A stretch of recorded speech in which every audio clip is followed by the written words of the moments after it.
ladies and gentlemen, my name is Trika and today Eva will be doing an interview with me here in Syria, talking about the situation in Syria and about my hairy legs. Let's get it on. Alright Trika, well it's a joy to finally meet you in person. I've been wanting to interview you for a while. As you know, I have technical issues with recording, so here we are in your lovely home. And you're welcome. I can see the Qasim mountain behind. It's a wonderful view. We wanted to do the interview in the balcony, but it's raining outside, so we can't, unless we want to get wet. No. I think most people who follow you know that you're a very funny comedian with a good knack for inserting political points and knowledge about Syria that people are craving.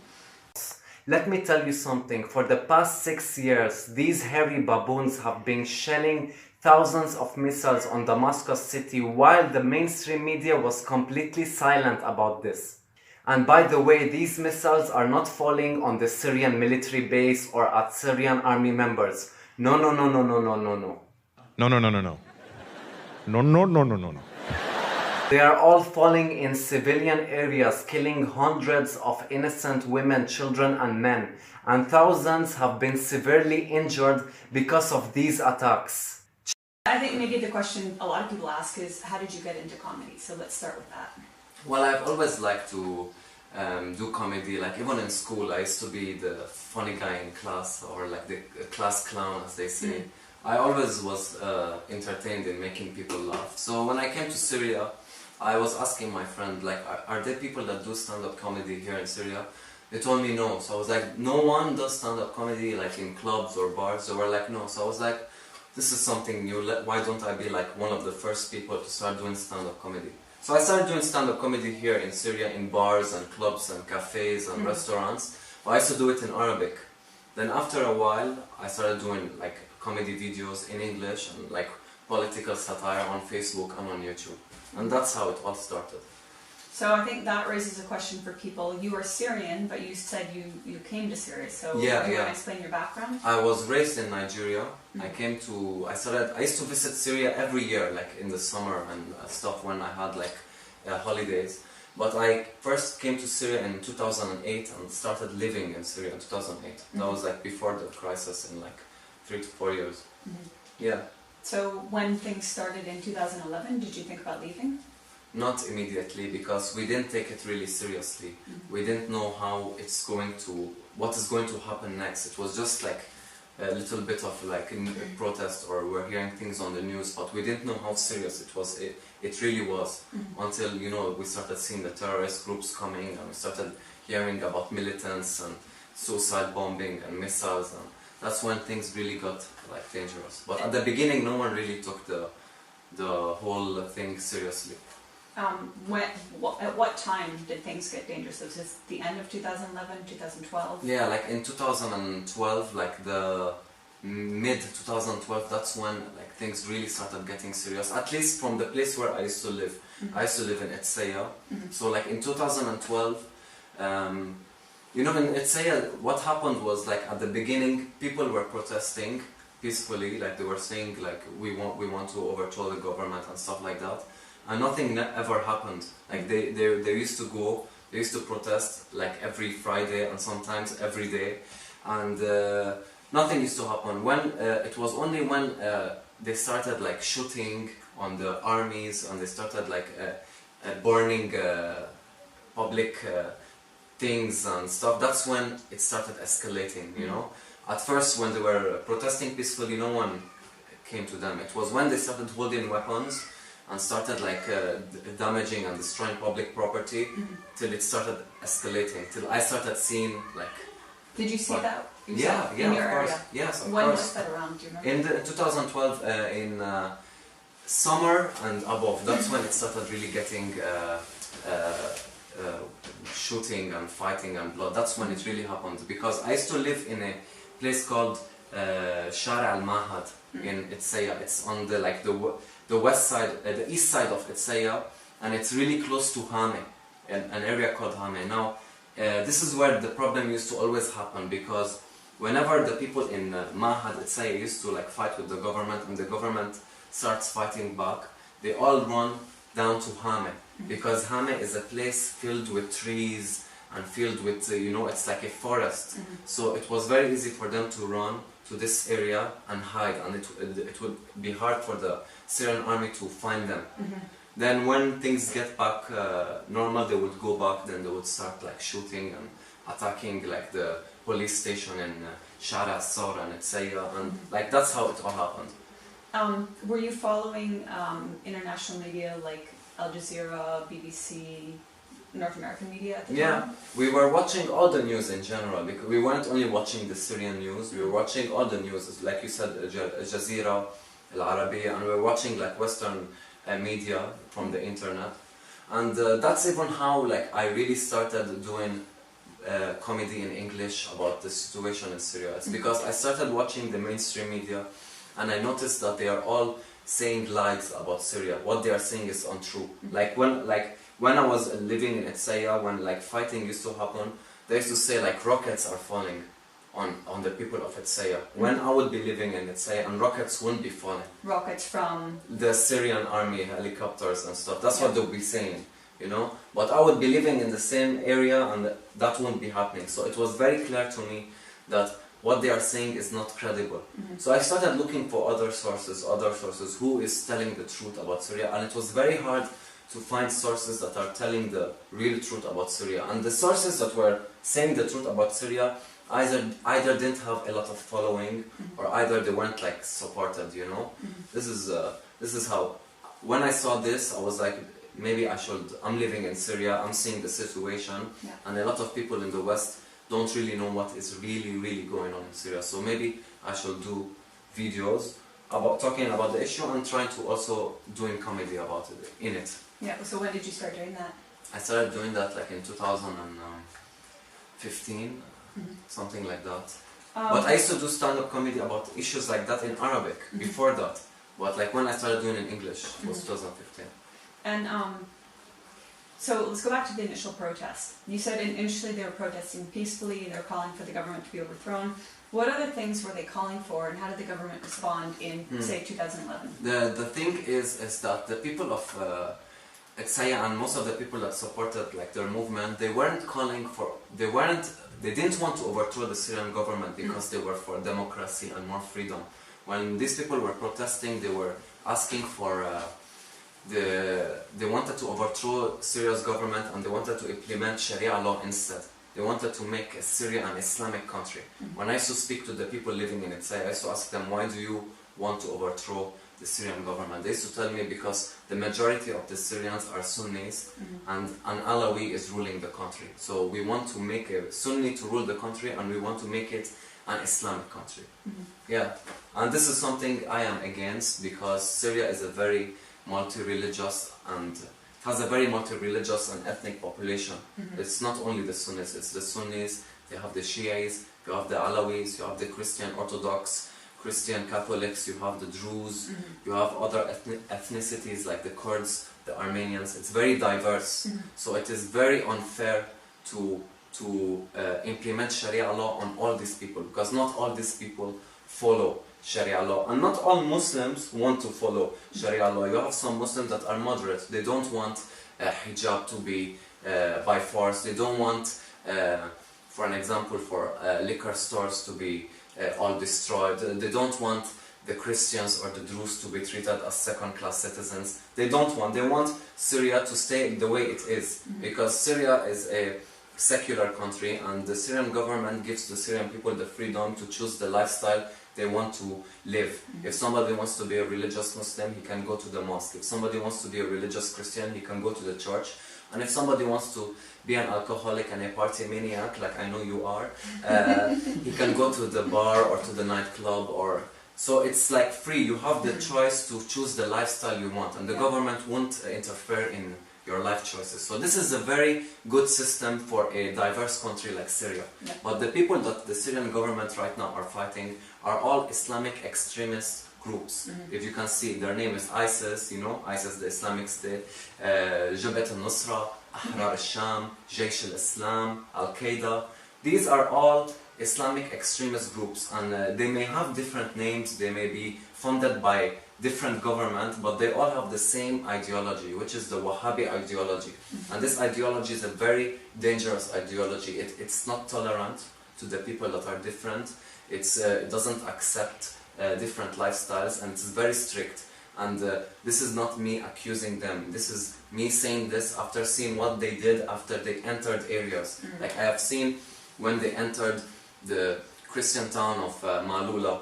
They entered, they destroyed churches, they killed Christians for not agreeing to convert. They killed Christian people who were posting pictures of the Syrian flag or pictures of the President Bashar al-Assad. So they were killing them just because they support the Syrian government. They were telling them that you have three choices: you either convert, you either pay the tax, or we kill you. So it was very obvious that these people are not peaceful, and if these people succeed, Syria is going to be damaged and it's going to be destroyed just like Iraq was and Libya is. So that's why the majority of the Syrian people don't support these people. They know if these people succeed, Syria is going to be way worse than it will ever be. Yeah. How do you feel the Syrian government handled the protest and that the protest turned violent? Although I know from having read, it's not only, for example, in your area, they might have turned violent at the end of 2011 or in 2012, but in other areas they were violent and sectarian from the very start. And like in Dara, for an example, it wasn't peaceful from the beginning. Look, you can't also generalize. There were some people that were really protesting peacefully, but from the very first weeks of the protest, there were a lot of army members that were killed. There were people among the protesters holding weapons and shooting at the army soldiers. So what do you expect the Syrian government to do when their soldiers, which is the Syrian people, are getting killed?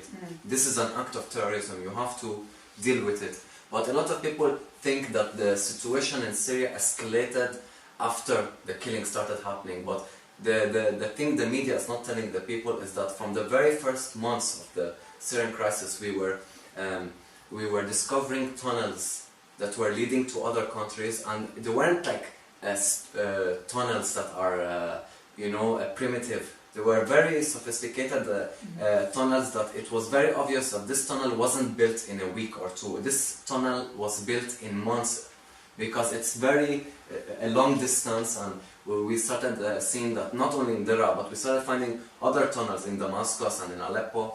And these tunnels were used by outside countries, to send the militants more weapons, aid and money. And so it was obvious for the Syrian people that this isn't something internal. This is somebody outside is also messing and meddling with the situation in Syria. And one of the biggest countries that played a huge role in financing these terrorist groups are Turkey, Saudi Arabia, Qatar, America, England, and France. These are the main countries that played a huge role, because for example Turkey, it's on the northern border of Syria. So they were opening the borders for these jihadists to enter, and they were opening the border for the jihadists that are stealing, for example, oil from Syria. They were opening the borders for them to sell it outside in Europe, and they were playing a huge role. But I think the reason they were doing this is because, at the beginning they were all saying that Assad days are numbered, so they thought that they could get away with it. They thought that if they overthrow him fast, they can easily cover up the mess that they are doing. But they didn't know that the Syrian people were awake and they were aware of what is happening. That's why the Syria hasn't fallen. Because the people are still united. They are aware of what the mainstream media is doing. They are aware of the games that outside governments are doing in Syria. So we stayed united and we stayed focused in trying our best to liberate Syria from all these jihadist terrorists. I know from researching that even from the very beginning there were demonstrations of mass support for the Syrian president. Exactly, the Syrian army. A lot. Did you see any of those yourself? Of course, I went to a lot of them. Yeah, it's not only in Damascus, but in Aleppo, in Latakia, in Sweda, in every city in Syria there were huge people going out on the street in support for the Syrian government. But of course the media wouldn't show you that. They would rather show you a protest of 40 people in a street in Duma than to show you what the majority of the Syrians are saying. And these are all people that had guns to their head. Yeah, of course, that's what they will tell you. Yeah, unfortunately. Let's see, let's skip ahead to the present. Some weeks ago, all the media in chorus, echoing one another, said that the Syrian army, the Syrian government used chemical weapons in Ghouta and then went on to bomb your country illegally many times. What's your take on what's happened in Ghouta? I was very disappointed because like the countries, I don't think the countries that bombed us are stupid enough to believe what the White Helmet said. Because what happened is that Ghouta, the eastern Ghouta was a place that was conquered by these militants. These militants were in control of this area, and we know what they did to the people of Ghouta there. They caged women, they killed a lot of people. They were shelling Damascus every day with missiles. Every single day missiles were falling on residential areas in Damascus. And like their argument is that they are against the Syrian government. If you really are against the Syrian government, why weren't you throwing missiles on the Syrian government or military bases? They were throwing missiles on residential areas, and this has been going on for years. So what happened in eastern Ghouta was that the Syrian army took a decision to completely liberate eastern Ghouta. So that's what they were doing. So week after another, they liberated 90% of eastern Ghouta.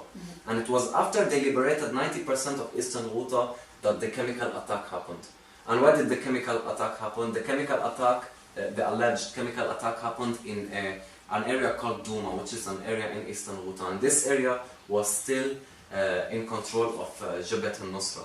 So it is very obvious to me that these terrorists used chemical weapons when they saw that they were losing the fight, and they saw that the Syrian army was progressing, and also when they saw that Trump was saying that he was going to leave Syria soon. His military bases are going to leave America soon. So this was like an event they did so that they can force America to stay, and so that they can force an international intervention here in Syria. Because any person with logic would ask, why in the hell would Assad use chemical weapons on the people of Douma now, after he liberated 90%, after a couple of days ago Trump was saying he was leaving?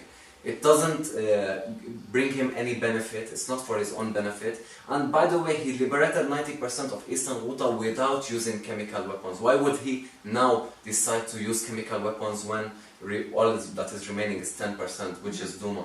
So it is, the whole thing has no logic.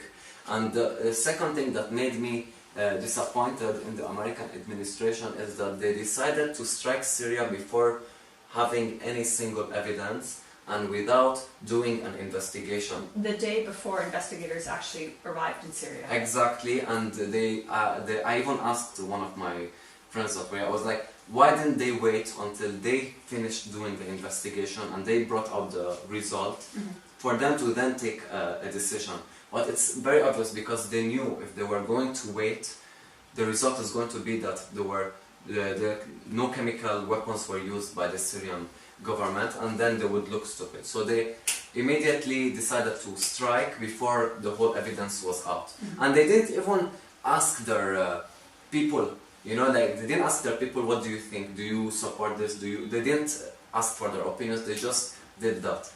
So I was disappointed in the strike. It was obviously staged, because a lot of reporters now, including Pearson Sharp, who works in One American News, he went to the place of where the chemical attack happened, and he went to the hospital where the video was shot, and the doctor said we didn't find any child that had chemical symptoms or any of that. There were no evidence. There was no one. They even interviewed people in the same street, in the same neighborhood where the alleged chemical attack happened.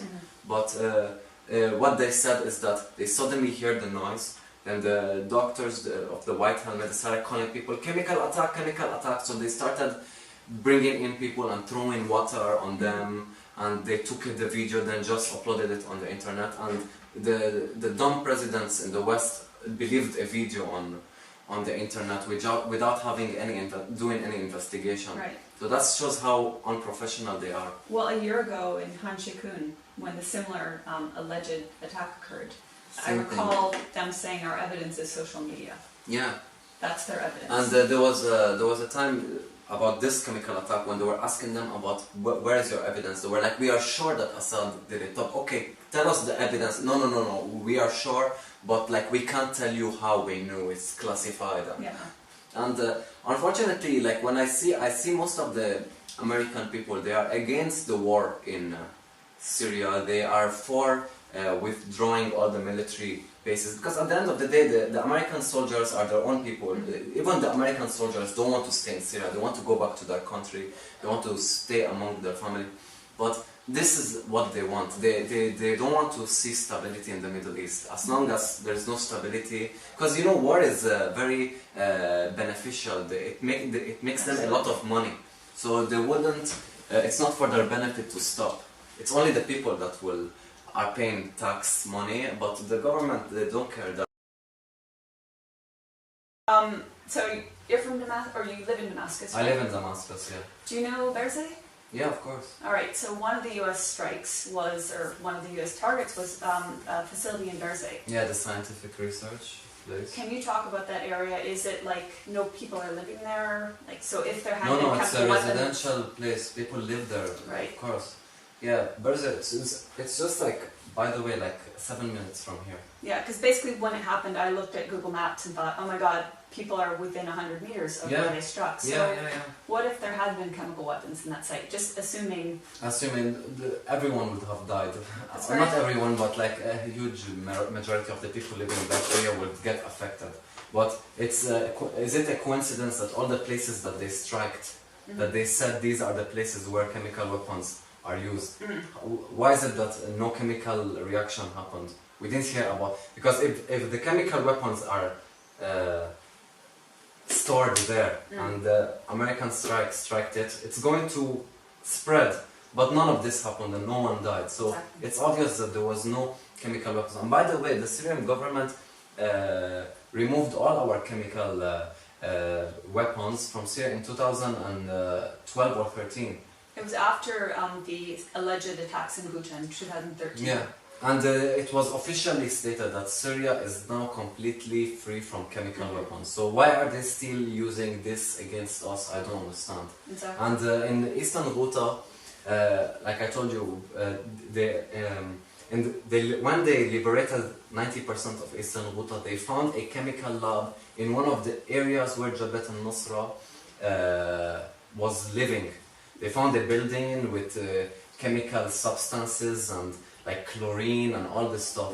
And we try to tell the people, we try to share it online, we try to say it in our media, but of course the mainstream media didn't talk about it because... I'll tell you something, there's a journalist named Sharmeen Narwani, she's an excellent journalist, and she went to that site. I read about it, yeah. If you read that article, she did note there were Western media here, corporate media, but they weren't interested in going to the site. I think, was it CNN that was there?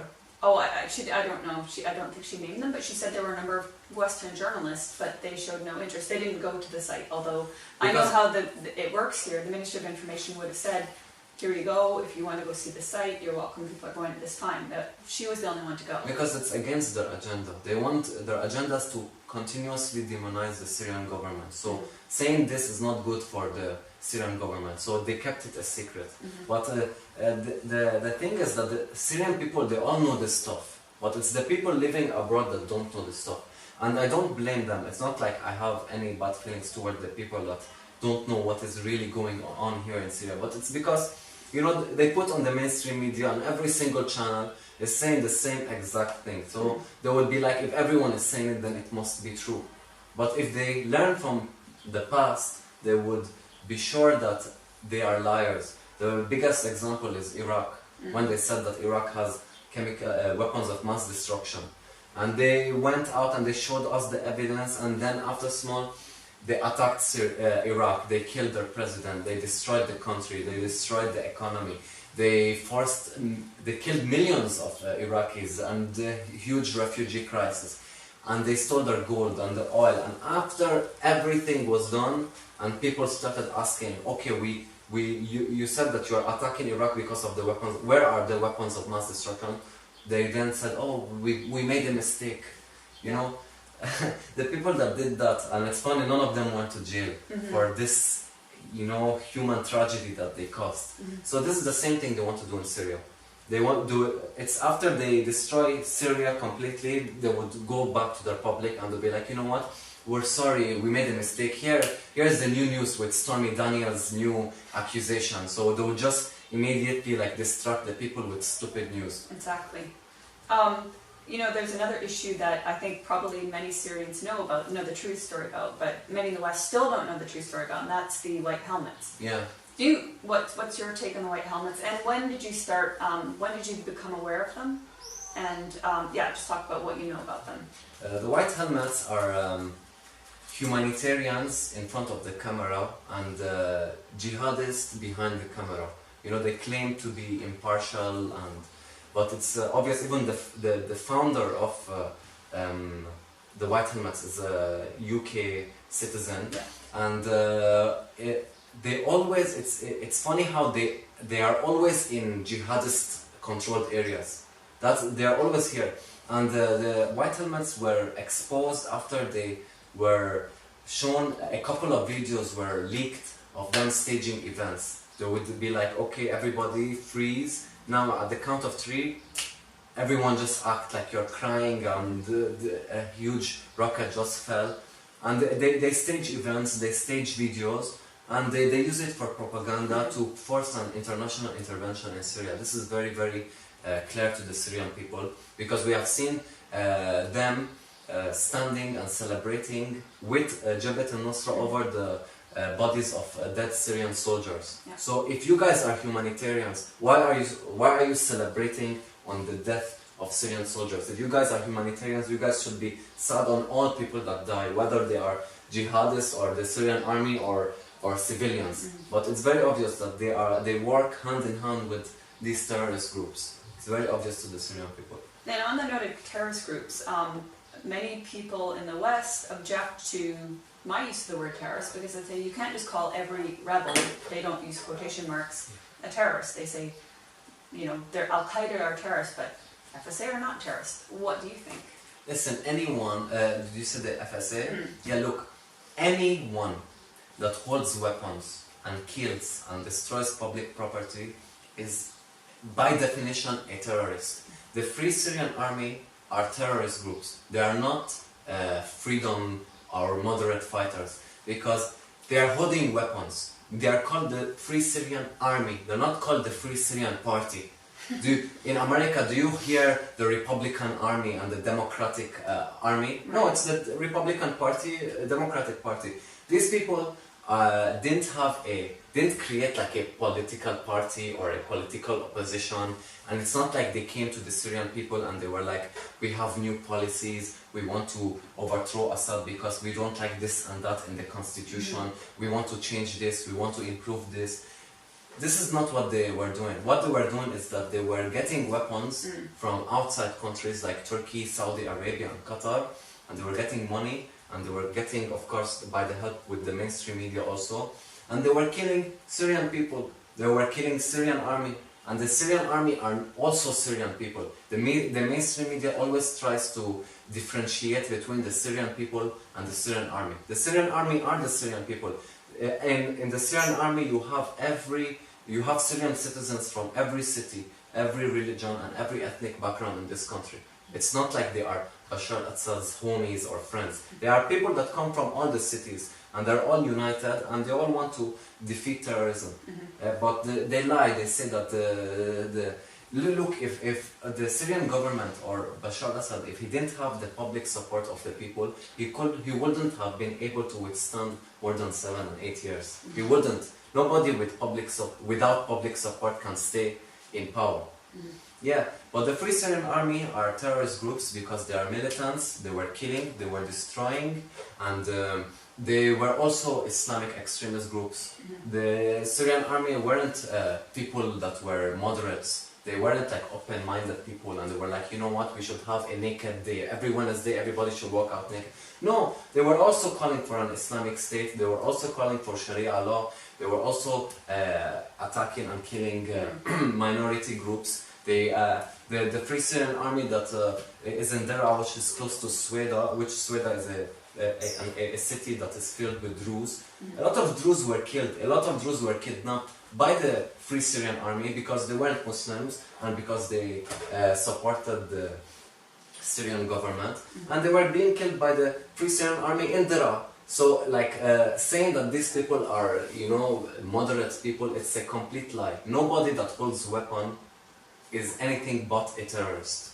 I think the people that say the Free Syrian Army are moderates and rebels should send their female loved ones to go live with the Free Syrian Army and see how that goes. Not only that, like all their daughters, because like, you know, they marry 4 and they marry 3. Like one wife to them is not enough. I want to know what you would say to Western media who knowingly lie about your country and lead to the deaths of more of your people. Look, the mainstream media, I'm not sure if the problem is from the anchors or it's from the whole channel in general, because the channels in general, they are politicized. You know, like we know for sure, like the Fox News, for an example, it represents the Republican Party. CNN, it represents the Democratic Party. But in general, these two are all politicized the same way. You know, like whether it was the Fox News or CNN, or they're all lying about the situation in Syria. They don't have credibility, and it's not that the Syrian people only don't trust them. Even a lot of American people know that they are liars. So, like, my message to them is to, you know, either close your channel or start reporting truly about Syria. Send people to Syria. Start listening to the people of Syria. Ask the people of Syria. Get your information from Syria and the people of Syria. Don't get your information from unknown sources and from, you know, like groups like the White Helmets, which have been proven that they are liars and they are not partial and they are doing propaganda. Yeah. And that's a good point. Like, much of the reporting is done from Turkey, from Beirut, from North America. Yeah. And they are relying on sources that are either terrorist or affiliated with terrorists. Like Al Jazeera, it's for Qatar, right? Al Jazeera. And Qatar played a very huge role in financing and sending weapons to the Free Syrian Army and to these other terrorist groups like ISIS and Al Qaeda. So of course they're not going to talk about the Syrian government or the Syrian people in the truth, because, like, for an example, look at the countries that are the Arab countries that are funding these groups. Saudi Arabia, it's a very ignorant country. A couple of months ago they celebrated that, wow, finally women can drive, like as if now they are democratic people. But these people are closed-minded and ignorant people, and they want to make this whole region an Islamic state. Saudi Arabia wants to make the whole region an Islamic state, just like its country.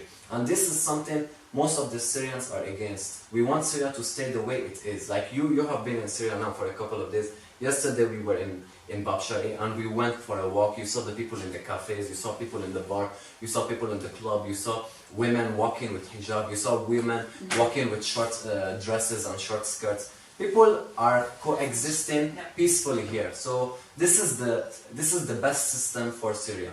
And what I see is that there is no opposition against the Syrian government right now that is not Islamic extremist and doesn't have the Wahhabi ideology.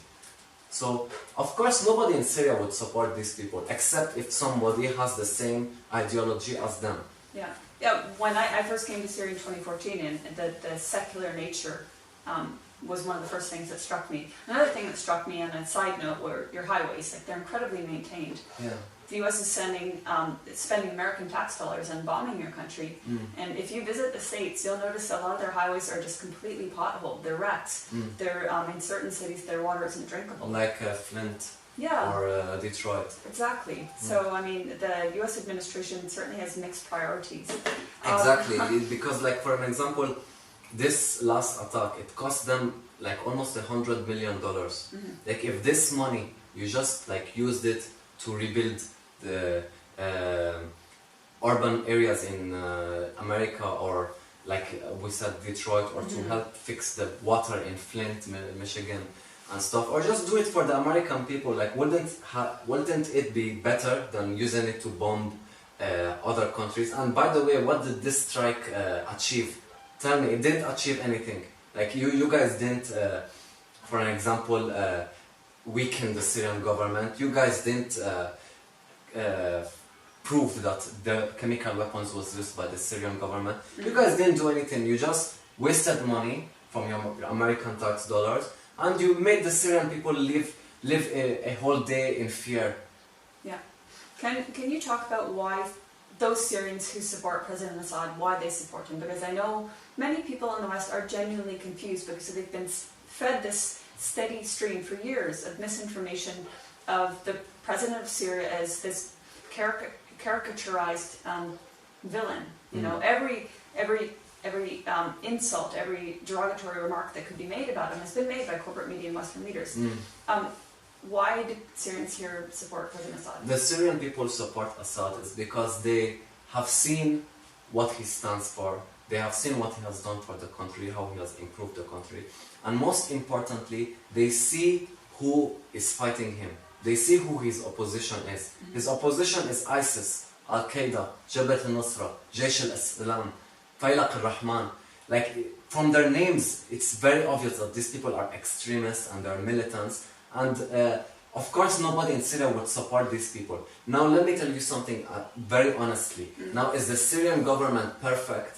Of course not. There is no government in the whole world that is perfect. There is no government in this world that doesn't need improvement, that doesn't need things to be changed, or, you know? But is the solution to overthrow the Syrian government and replace them with these militants? Of course not. We saw what happened in Iraq. Same thing with Iraq. Like Saddam Hussein, I'm not a fan of him, like the guy was very hairy.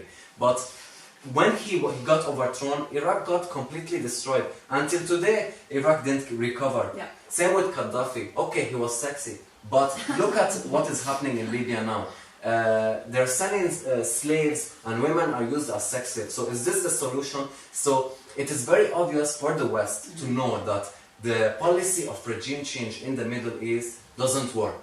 It just makes things worse, unless that is their goal. Unless their goal is to make things worse in Syria. So it's very, very obvious that this is a war that is funded by outside governments. Every government has his own goal. Every government has his own reason why they want to overthrow Assad. But to go back to your question, this is one of the main reasons why the Syrian people support Assad, because they have seen that it is obvious that outside countries are meddling with the internal issues of Syria. They know that it is obvious that what is happening is not an internal issue, it's an external issue. Like, we know that Turkey is sending weapons, Saudi is sending weapons, blah blah, Qatar is sending money, everyone, you know. So we saw this, we woke up, we saw what happened to neighboring countries, so the last thing we want to happen is for the same thing to happen in Syria. Now, as a Syrian citizen, what I want is for the Syrian army to liberate Syria from all these terrorist groups. This is our priority, and this is the Syrian government's priority. Yeah. So maybe after we liberate the whole country from all this terrorism, we could maybe do another election. But that is for us to choose. That is for us to decide. It is our country, it is our president, and we choose what we want to do with it. It's not that because they want to overthrow Assad and they want to put a puppet instead. Somebody that they will call, hey, do this, do that, shut the hell up. Okay, yes sir, and we close the line. This is what they want. And that's why they're against Assad, because Assad is not a puppet to the West. He doesn't take his orders from the West. He can easily say no. So, let's just talk about how was life. I know how life was before 2011 because I've spoken with so many Syrians who told me essentially it was safe. You could travel at 3 in the morning with gold in your hand. It was safe, one of the safest countries in the world. yes. But I want to talk about how it's affected you economically, you as an individual. Yeah. Before 2011, was food affordable? Was everything that you need in your daily life Very affordable? affordable. And how is it now? It was very affordable. In fact, the Syrian, 46 Syrian pounds made $1. Right now, 450 Syrian pounds makes $1. And a couple of months ago, it reached to 600 Syrian pounds to make $1. So the currency is getting very weak. The prices are getting very high, and it's very it's hard to find work right now in Syria. we have a lot of economic sanctions by the West on Syria. Like for example, we can't use credit cards or PayPal or like buy things online. It's not because of the Syrian government. It's not the Syrian government that told the people no. It's by the sanctions by the West.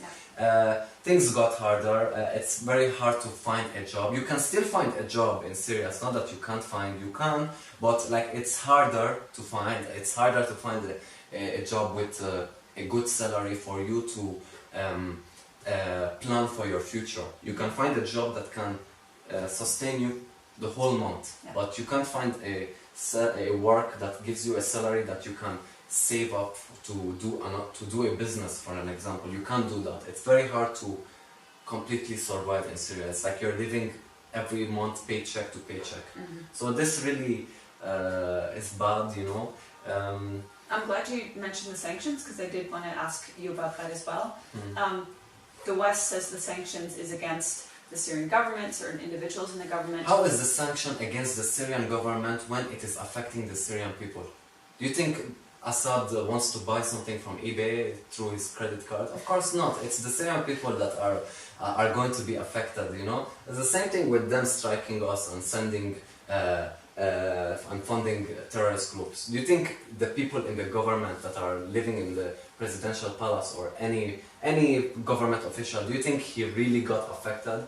It's the Syrian people, because when ISIS was in Eastern Ghouta and they were throwing missiles on Damascus, they were throwing it on residential areas. They weren't throwing it on military base. They were throwing it on residential areas. Most of the people that died in Damascus were because of the missiles falling from all the territories that these rebels were in control of. Yeah, so, and according to Dr. Zahir Hadjo, the head of forensics... used to be my ex. What's that? He used to be my ex. Oh, sorry. If you're over that. His report said 11,000 civilians in Damascus had been killed by these terrorist mortars and missiles. So that brings me to the next point that I'd like to wrap up on. How has it been in Damascus since Ghouta was liberated? It's been better because we started hearing less of missiles falling. Of course, we were happy when Eastern Ghouta was liberated, because for years the people of Damascus were suffering from these terrorist groups. But right now, we finished from Eastern Ghouta, and now we're having problems with Yarmouk and Palestine camp, because you have terrorists also there, and now they're throwing missiles. Just today, a couple of missiles fell in Maidan. So it's like these animals, like no matter what you do, because look, the problem is their ideology. That's why I always attack their ideology in my videos, because their ideology is very dangerous, because these people are not interested in living. They're not interested in life on earth. They're interested in life after death. They want to go to heaven. They want to go to the 70 hairy virgins upstairs. They want to be, you know, neighbors with the prophets and stuff. This is their goal. So they're getting money from the outside countries. So to them, it's a win-win situation. If they stay alive, they get the money and they're rich. They can buy, you know, pictures of me and dildos or whatever. And if they die, they go to heaven. You know, if they die, to them they did the jihad and now they are heroes, and they go to heaven to their 70 virgins, and God will build them a jacuzzi where they can all sit. This is their mentality. Like when I say this, some people think that I am joking around, like No, but this is exactly what their aim is. Their aim is to die as jihadists and go to heaven. So it's very hard to communicate with these people. It's very hard to like do a dialogue with them, because they're not interested in living. Yeah. I mean, in fact, I do want to wrap up, but I mean, the fact that the Syrian leadership had to sit down and dialogue with Jaish al-Islam... A lot of times. With what is his name? Mohammed Aloush, whose brother Zahran Aloush was literally the one firing missiles on you and caging women and civilians. Yes. That fact, just mind-blowing. Yeah. And I'd like your perspective. If a city in America suddenly had a surge of terrorists. Like, for example, let's say the KKK was brought to life again. Okay, the KKK, and they were funded, for an example, by Russia. Oh. Let's just imagine the scenario. The KKK was refunded and brought to life by Russia. And Russia was sending them weapons and money through the Mexican border. Okay? Perfect. What will the American government call these people? Will they call them freedom fighters? or will they call them moderates, or will they call them terrorists? And how would they deal with them? They would destroy them, of course. Right. They would destroy them. But you see the double standard here? Absolutely. It's complete double standard. It's plainly extremist, jihadist mentality people that entered and did this stuff. But the rest of the people, they're not, even the Muslims, they are against them. Because don't think that the Muslims here in Syria are extremists. Of course there are extremist people, but not all of them are like that. Look, Aleppo is predominantly Sunni Exactly, Muslim, and they rejected and they this. support the Syrian government. Absolutely. And they were celebrating when Aleppo was liberated.